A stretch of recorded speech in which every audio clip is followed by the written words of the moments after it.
my name's Adam Charlesworth, and I'm basically just gonna sit in this chair for a while and do a director's commentary. So you get to sit back and watch / listen to that. I mean, I'd written a few other scripts which were really meaningful and deep and thought-provoking, and you know, sometimes you just want to do a zombie film, really. Originally it was supposed to be Eddie and Rosa, but then they encounter not just zombies, but another family, and this family was called Dutch's family, because there was a man named Dutch and his wife Leslie, and they lived with their 2 nephews, and it would turn out that they were cannibals.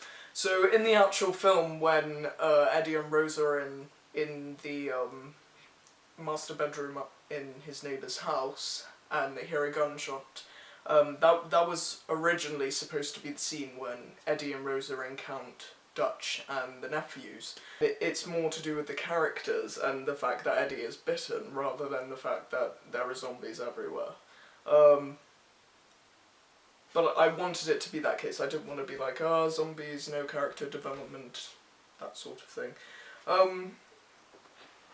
And to an extent, you know, I suppose you could say there's not a lot of character development that goes on in this 12 minutes, but, you know, it's, the whole idea of the script is supposed to be about Eddie and the fact that he's bitten and he's turning into a zombie, and, you know, he's used to being isolated, he's used to this environment. Even though he says that it's not something that he's cut out for, he's managed to make it this long. And, you know, you see him shoot a zombie and, you know, he doesn't really seem that bothered by it.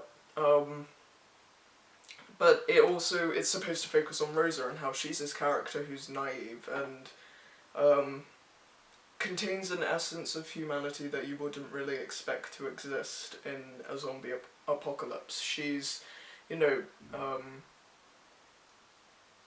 trusting and friendly, all those sorts of qualities which probably won't get you that far if people were eating each other alive.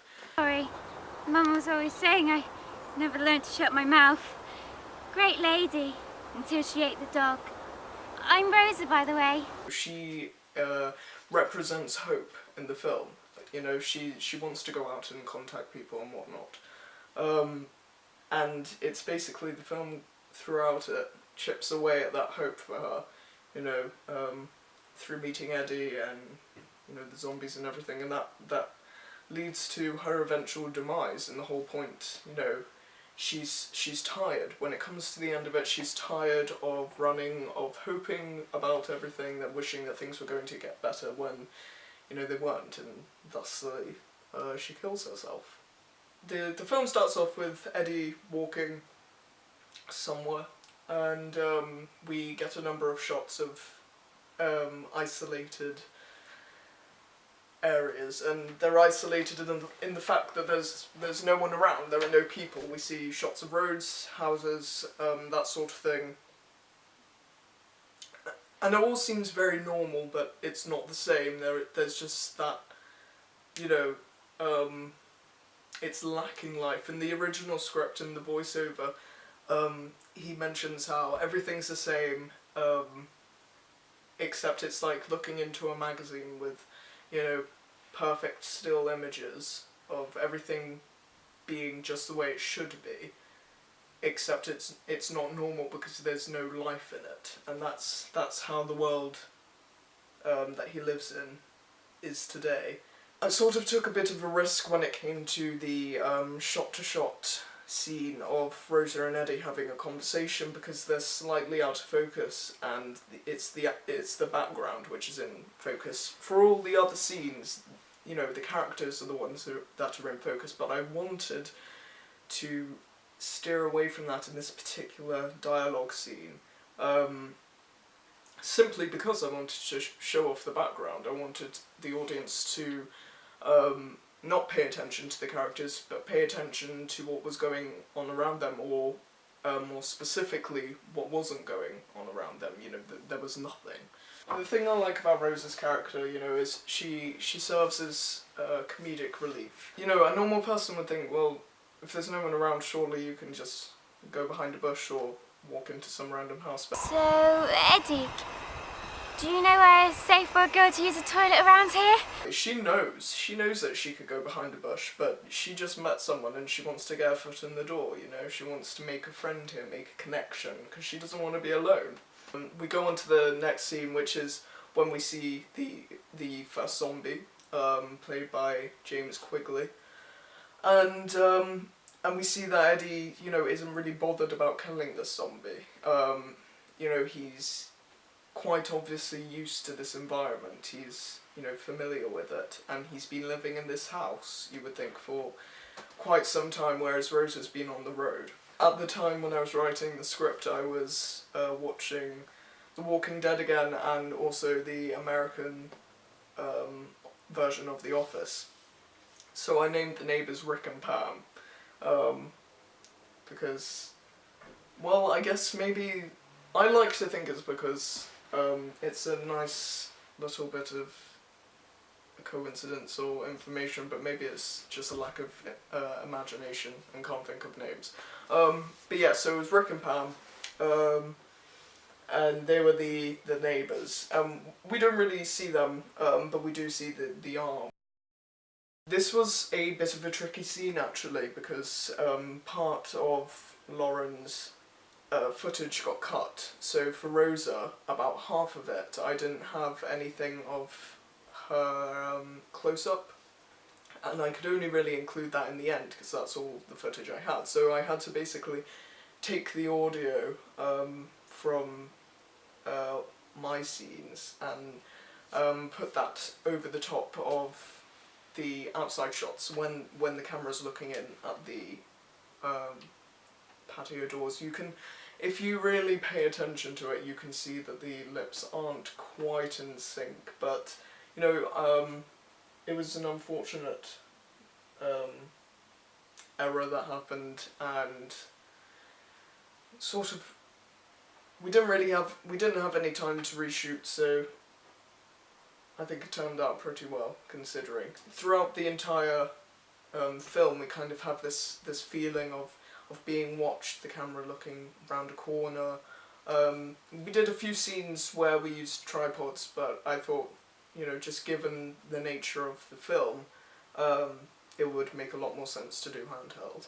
Okay, so in this scene, Eddie's pretty keen, you know, not to stay in the same room as Rosa for too long, and that's simply because he's aware he's bit, so he sort of tries to get out of staying in the same room as night approaches. What Rosa's saying in this part of the film is really actually quite important. She's saying, you know, if you're looking for long-term survival, you need to establish a group. You need to establish connections, because it's a lot harder to survive on your own. You don't have that luxury of someone being a lookout or anything like that. Which adds to another point that, you know, up until this point, Eddie has been alone and he's had to deal with everything alone, so, you know, he's not entirely keen on trusting people. And this scene leads up to the nightmare scene, and the nightmare scene is actually my favourite. Out of the entire film, that's the part I like the most. So it's incredibly difficult to shoot in the dark, because you just end up with this grainy footage and you can't really make anything out. So I actually bought a LED torch, which was incredibly bright.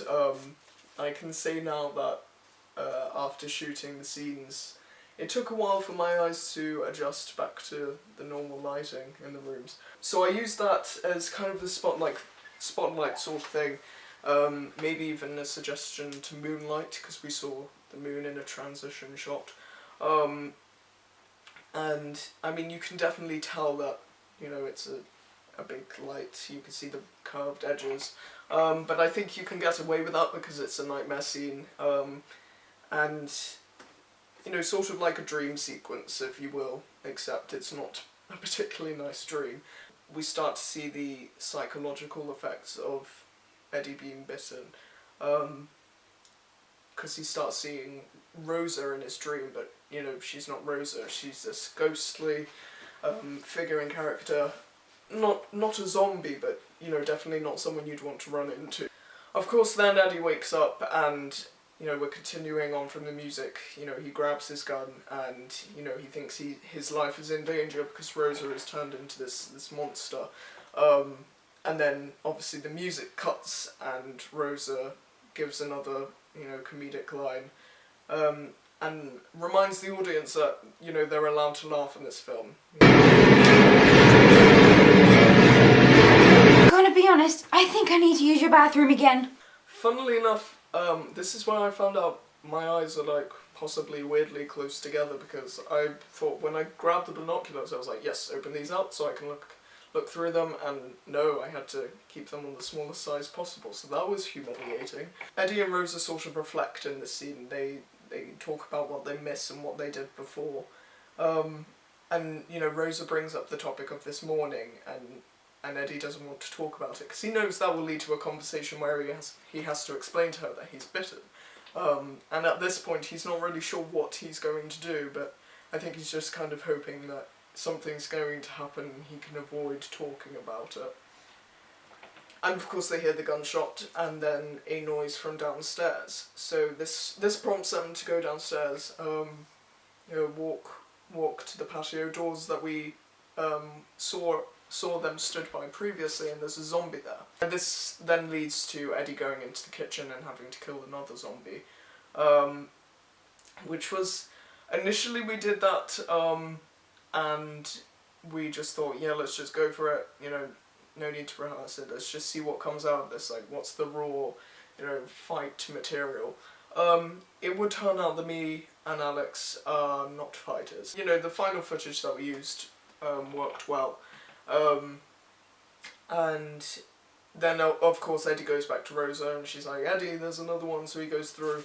But he doesn't want to shoot them anymore because he's got one bullet left, which reminds the audience that, you know, the whole thing that he wanted to do in the beginning of the film was shoot himself, so he has one bullet, and he doesn't want to use that on anyone else except himself.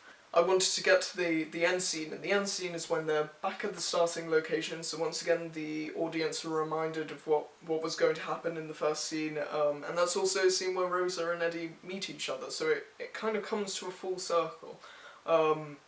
And this scene is...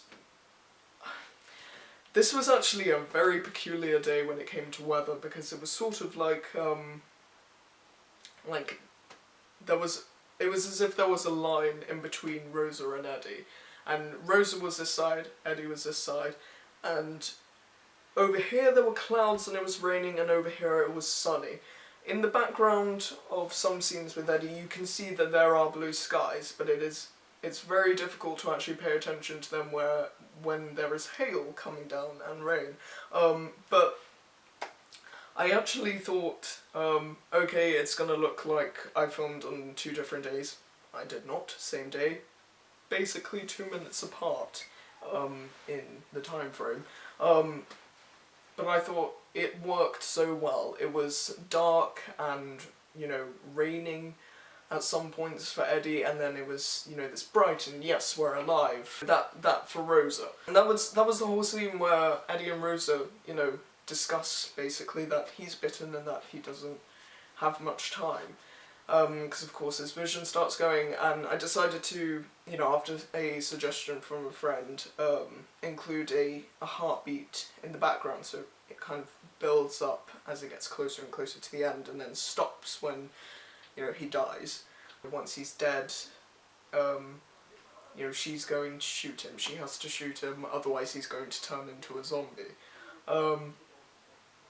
But instead, you know, the film cuts and to a different shot, and we hear the gun go off, and a bird flies into the sky, and then we see Rosa, and she's the one who has killed herself, and Eddie's now a zombie, and it's the whole, you know, it's the loneliness that kills us kind of thing, going back to the beginning again. And then the film finishes with the bird flying off into the sky, and Buddy Holly playing That'll Be the Day I Die. I'm very grateful for everyone who helped work on this project with me. Everyone did a fantastic job. They put a lot of effort in. and I'm glad to see that the effort that was put in from them and from me reflects in the quality of my work. I guess that's my commentary. Thank you for watching Symptoms.